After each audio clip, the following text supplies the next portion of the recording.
রানাঘাটে চূর্ণী নদীতে স্নান করতে নেমে জলে ডুবে মৃত্যু, চাঞ্চল্য ছড়ালো এলাকায়।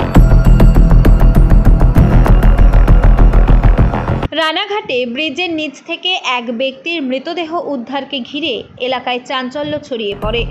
জানা যায়, এদিন সকালে রানাঘাট 23 বিঘা চূর্ণী নদীর ঘাটে স্নান করতে নেমে এক ব্যক্তি হঠাৎ জলে তলিয়ে যান। এই ঘটনার ঘটনাস্থল থেকে প্রায় হাফ কিলোমিটার দূরে রানাঘাটের ছোট ব্রিজের কাছে নদীতে একটি মৃতদেহ ভাসতে দেখেন স্থানীয়রা। খবর পেয়ে ঘটনাস্থলে পৌঁছায় রানাঘাট থানার পুলিশ। মৃতদেহটি উদ্ধার করে ময়নাতদন্তের জন্য পাঠানো হয় রানাঘাট মর্গে। পরিবার সূত্রে জানা যায়, মৃত ব্যক্তি রানাঘাট সুভাষপল্লীর বাসিন্দা। এই মর্মান্তিক ঘটনায় এলাকায় শোকের ছায়া নেমে এসেছে। পুলিশ মৃত্যুর কারণ জানতে তদন্ত শুরু করেছে।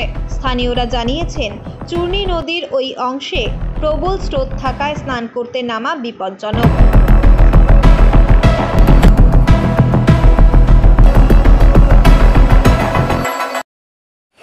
ওই সকালবেলা একটি ছেলে, একটি ভদ্র মহিলা, ওই আমাদের আস্তলা বড় রামনগর গ্রাম পঞ্চায়েতের বড়বাজার খেয়াঘাটে বলছে আমার বাবা ডুবে গেছে, কেউ কি পেয়েছো, দেখতে পেয়েছো?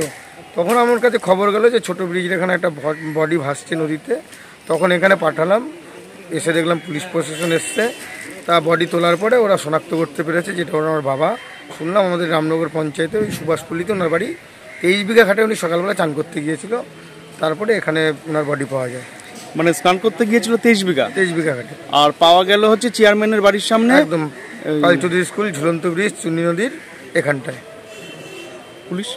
পুলিশ এই বডি তুলে এইমাত্র মর্গে নিয়ে গেল। নাম পরিচয় কিছু জানা গেছে? নামটা শোনা হয়নি, শুনলাম রামনগর 1 নম্বর গ্রাম পঞ্চায়েত সুভাষপল্লীতে যাদব নাম যথাসম্ভবত বলছিল। আপনার নাম? আমার নাম শিবু মণ্ডল।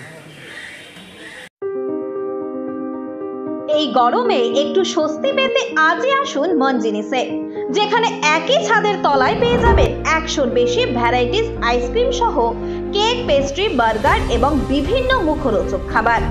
বিভিন্ন অনুষ্ঠানের জন্য অতিথি আপ্যায়নে হাজির ফুলিয়া ট্রেকার স্ট্যান্ডের বিপরীতে মন জিনিস।